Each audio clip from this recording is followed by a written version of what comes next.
आपको ये जानना बहुत जरूरी है कि ये जो सियासत हो रही है या ये जो ममता दिखाई जा रही है ना, वो सिर्फ और सिर्फ सियासी ममता है और कुछ भी नहीं है।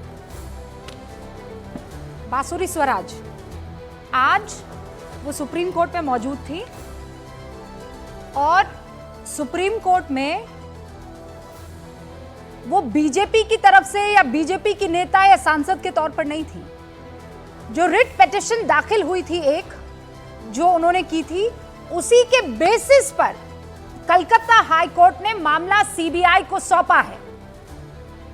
बड़ा महत्वपूर्ण मामला है। बांसुरी स्वराज क्या कह रही हैं, आपको एक अंश मैं सुनाना चाहती हूं। बहुत बहुत स्वागत है बांसुरी जी। सबसे पहला सवाल तो यह है कि आज जो कुछ भी कोर्ट में हुआ है, मैं चाहती हूं दर्शकों को संक्षेप में आप बताएं, क्या इसमें किसी तरह की सख्त टिप्पणी जो हम बार बार कह रहे हैं सुप्रीम कोर्ट की तरफ से आई है?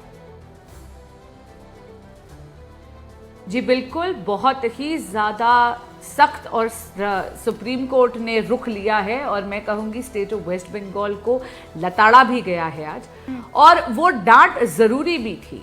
रिबिका, मैं कुछ तथ्य आपके समक्ष रखना चाहूँगी। 9 अगस्त को या 8 अगस्त को मैं कहूँगी कि 11:30 बजे विक्टिम ने अपने माँ बाप से बात करी और वो बिल्कुल ठीक थी।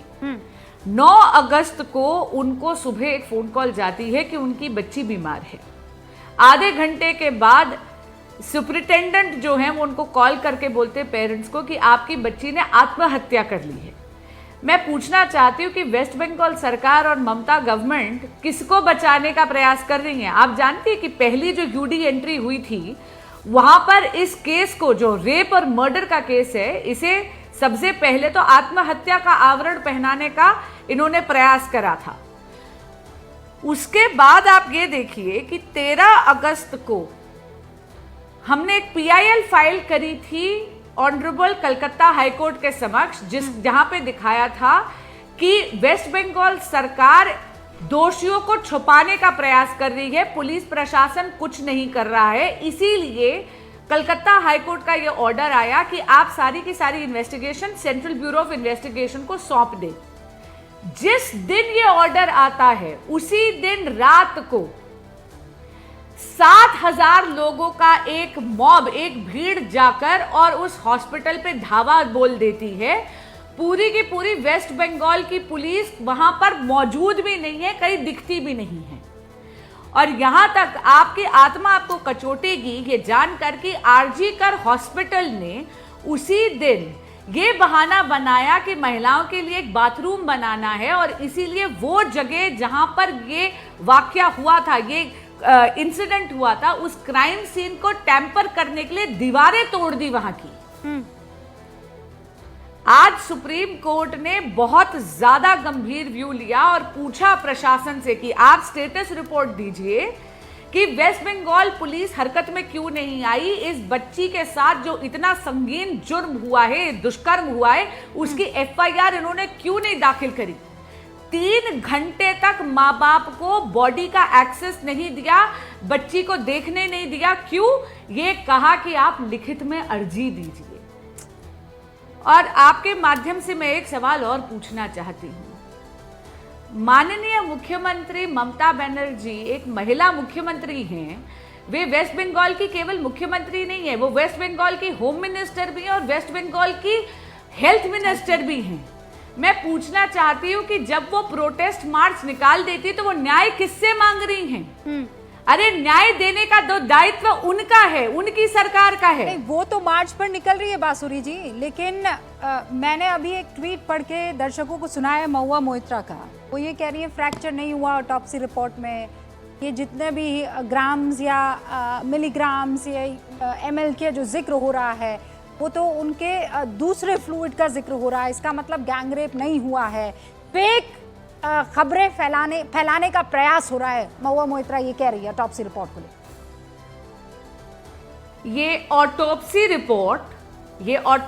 रिपोर्ट कॉन्फिडेंस में आज जजेस को सौंपी गई है वेस्ट बंगाल के सीनियर अधिवक्ता द्वारा। इस ऑटोप्सी रिपोर्ट का ज्ञान माननीय सांसद को कैसे है, पहले तो वो ये बताएं।